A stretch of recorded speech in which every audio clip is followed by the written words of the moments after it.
Hey everyone! The semi-final battles in the Italian men's volleyball SuperLega have finally come to an end, so first we're going to break down how those matchups played out, and then we'll make some predictions for the final that's coming up very soon. Before we get started, I'll ask you in advance to hit the like button and subscribe to the channel, and now we can finally move on to the review. Let's go! Let's probably start with the more predictable matchup – Perugia against Piacenza. The regular season winners looked like the clear favorites in this series, because they got through the quarterfinals pretty calmly, while Piacenza had to work insanely hard to break Modena's resistance. On top of that, an already difficult task became even tougher because of Efe Mandiraci's injury. Piacenza's Turkish outside hitter did appear on court from time to time, sometimes to strengthen the block, sometimes even to scare the opponent a bit in attack. But in reality, against Perugia he wasn't really able to help. It seems to me that the team's coaching staff understood perfectly well that the chances of a positive outcome were not very high, so they simply decided to save their leader for more realistic goals, because in the CV Cup final Mandiraci was already playing with a full workload. The honor of replacing him went to Robert Andringa. As far as I understand, hopefully correctly, Lucas Bergman is injured and most often appeared in a libero jersey, but again not actually on court. Some people connected the Dutch outside hitter's appearance with the idea that he is better in reception, but if you look at the match stats, Robert couldn't really help much in that element either. Only the second match was decent from him and he managed to properly help his team in attack. In the other games, Piacenza clearly lacked firepower. And speaking of firepower, most of the hopes were probably placed on Jose Miguel Gutierrez, but Perugia's blockers understood that perfectly well too, and they tried to create the toughest possible conditions for him, and they handled that, let's say, extremely well. Only once in the series did he manage to get above 50% attack efficiency, but the Cuban outside hitter still never scored more than 15 points. That's why the top scorer of the series for his team ended up being Robert Landy Simon. The middle blocker looked like he had found yet another second youth and was shining in absolutely every element. This was helped by Perugia's blockers putting more focus on the wings. But that does not take anything away from the Cuban, who did everything he could to make sure his team put up a worthy fight. After Alessandro Bovolenta made his debut for the Italian national team, I had pretty high expectations for this opposite. Not that I expected him to suddenly progress into a world-class star, but even if we compare him with his own teammate Efe Mandiraci, the Turk has become significantly better during this time, especially mentally. Alessandro, on the other hand, clearly lacks confidence, and that has a disastrous effect on his consistency. Unlike Gutierrez, the Italian opposite never once crossed the 50% mark in attack, but on top of that, he also made more errors than everyone else.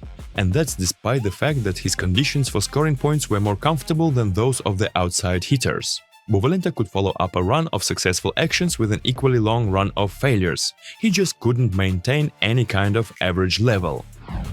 Now let's move on to Perugia, who expectedly made it through to another final, and not many people will even remember that the Devils also have personnel losses. Agustin Lohser and Yuki Ishikawa can't help their team. The Argentine is one of the best middle blockers in the world, and his impact is very hard to overestimate.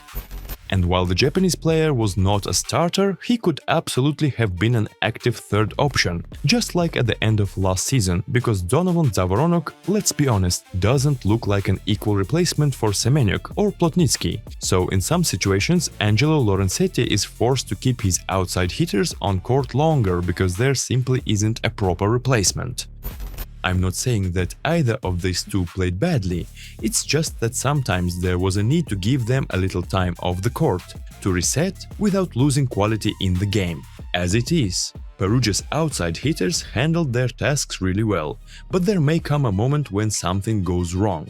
And this could show up especially painfully in the Champions League Final 4, where the price of every match increases massively. But right now we're talking about the Italian Championship. Maybe we'll look at the Champions League later. I'd especially like to highlight Ole Plotnitsky. If before he spent a long time trying to earn his place in the lineup, now he definitely looks like the best outside hitter on his team. He brings constant emotional energy, converts difficult balls, and of course his serve as always deserves special attention. When I was trying to make reviews of individual matches in the series, people wrote to me that I wasn't saying anything about him. But I've simply got so used to this level from Ole that I didn't feel the need to mention it separately, even though these really were very high-level matches. I still can't accept Wasim Bentara's insane efficiency as something normal, and I still don't really understand the motivation behind finding a replacement for him, and I definitely don't envy Ferry Reggers, who will have to replace such a point-scoring machine.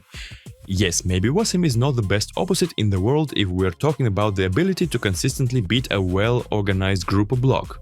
But when it comes to speed, Bentara can almost flawlessly find the gaps in the opponent's block, and doing that at such speed is really not that easy. Because you definitely can't say he does it by accident. But here it's impossible not to mention Simone Gianelli, who plays with him as a pair. It feels like this setter has been playing forever, but he's only 29 years old, and that information still does not fit in my head. In reality, the Italian is only now entering his prime, and it's very hard to say what he will become from here.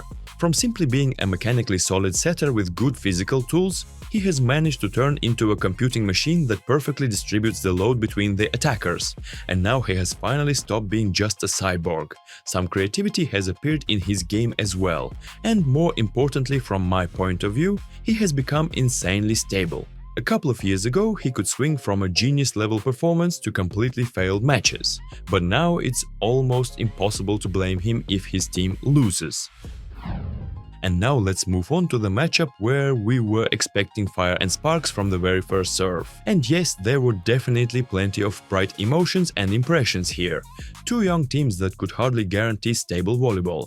Everyone surely already knows the result of the series. Civitanova won in 4 matches, but as usual, I'd like to talk about how we got there. And let's start with the losing side. Verona by and large did not abandon their strategy. A huge amount of firepower but without high quality reception, which is why Micah Christensen was chosen, a setter who knows how to make the offense work even in the toughest possible conditions for a setter. And for a long time everything worked beautifully. Verona could beat absolutely any team, which they proved by winning the Coppa Italia. But during the regular season, it was specifically against Lube that they had huge problems, so questions could have appeared here, because unlike structured Trentino and Perugia, Civitanova are the same kind of chaos as Verona. One of the most obvious reasons is that the leaders, especially Darlan, never really got their serve going. With every match, the percentage of successful serves kept dropping, and that had its psychological impact.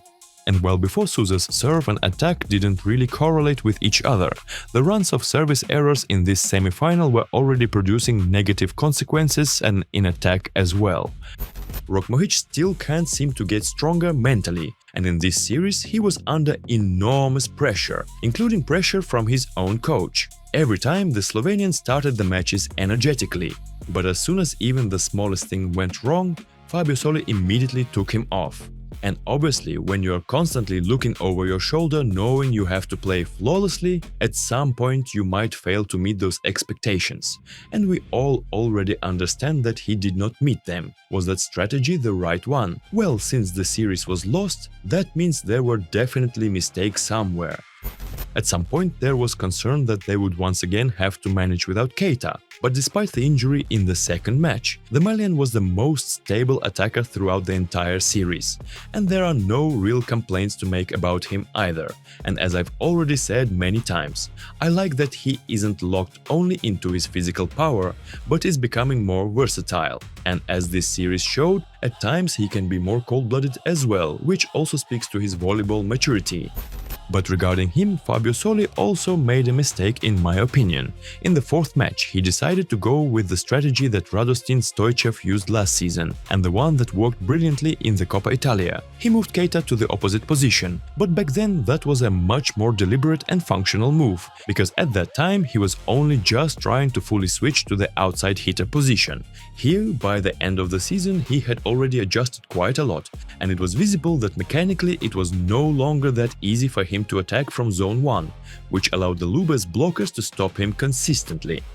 And another thing that surprised me regarding Keita was that Micah Christensen turned out not to be very adaptive to a simpler and slower game, which probably also had to be used at times for Numeri's benefit. Of course, he also wants to take steps in that direction, but the playoffs are not exactly the place for technical education. At some point, you just need to show the best of what you have right now. Back in the day, I dreamed of seeing Maxim Mikhailov with such a fast and unpredictable setter, and the way they interacted in Kazan gave me the answers to my questions. And even there, it's worth noting that the legendary Russian opposite also had to spend quite a lot of time adapting after the simpler and slower sets he had dealt with for most of his career. Another problem for Verona was the foreign player limit, which is probably the softest among the top leagues, but even fitting into that was difficult for them.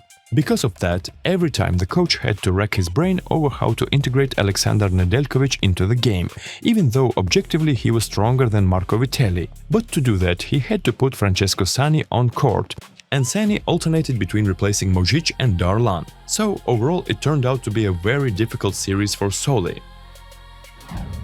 And Lube. Oh, this Lube. How they managed to do this every single time is completely impossible to understand. Before the season started, and especially after the first half of the regular season, hardly anyone had Civitanova among the main favorites. But they absolutely do not care about expectations, and once again they end up in the final. A magical club, nothing else to say. And what's most surprising is that with every match they look like a more complete team than they were before. At the start of the semi-final battles, roughly speaking, there was only Alexander Nikolov. Later Mattia Bottolo joined him, and by the end of the series Eric Luebke had also entered an active phase. It felt like the Italian giants simply decided to start on the highest difficulty level, and then gradually made the game easier for themselves. And you know, right now I don't really want to break down Civitanova player by player separately. Instead, I'd rather move on to comparing them with the Perugia players they are about to clash with in the final. So with your permission, let's now get into the predictions for the Scudetto battle. First of all, let me remind you that the final matches will take place on April 30th, May 3rd and May 6th. If necessary, the teams will also play on the 9th and 12th of the last month of spring. Obviously, Perugia look like the favorites in this series, but how many times in their history have Civitanova broken expectations, while Perugia in turn have collapsed at the highest stages? But unlike the Devils of past years, when they depended on Wilfredo Leon's firepower, since then they have become a more balanced team, first and foremost playing through reception and defense. And that, in fact, is where I see Perugia's main advantage in the final. Anything can happen in a single match, but over the course of a series, teams like this usually look more stable. Unlike Verona, Perugia can handle a greater threat from the opponent's servers, which will almost certainly force Civitanova to play more aggressively. And during the semifinal, there were already plenty of service errors, especially in the first match. It's also worth remembering that Perugia can dig very difficult balls in defense as well, which is unlikely to have a positive effect on Lube's attacking percentage. A lot depends on how Mattia Bonifante approaches the game, because this setter definitely has potential, and on a good day he can look convincing even against the best setters in the world. But what he clearly lacks right now is a cool head. In some ways he reminds me of a young Antoine Brizard, whose improvisation could create problems not only for the opponent, but also for his own team.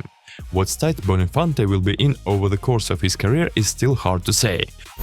Of course, Alexander Nikolov currently looks like a more stable quantity. We all understand perfectly well what to expect from him. It's either going to be a performance or an overperformance. The chance that he completely collapses is not that high. But what to expect from Mattia Bottolo or Eric Luebke is a pretty serious question. The Italian outside hitter is an excellent volleyball player, but partly like Mojic, he is still far from providing stability and dealing with high pressure. The Canadian also shows solid volleyball and versatility, which allows Lube to play in a system with 3 outside hitters, but it's hard to call him a superstar. So on paper Civitanova can really only boast Nikolov and Balasso, but Fabio has not been showing his best game lately. He's still insanely good, but considering the expectations around him, you always hope for some miracles, and there haven't been that many of them. And judging by what I've said, it may seem like I don't believe in Civitanova at all, especially since they lost every match against Perugia this season. But those are just dry facts and statistics, nothing more. Volleyball is not played on paper, it's played on the court, and anything can happen there. And no matter how this series ends, first and foremost, I'll be hoping for beautiful and dramatic volleyball, regardless of the final results. And you can share your predictions for the final series down below in the comments. As usual, I make these videos not just to share my thoughts, but also to discuss all of this together with you. And as always, this was Nick. Love what you do and you will definitely succeed. See you soon. Bye.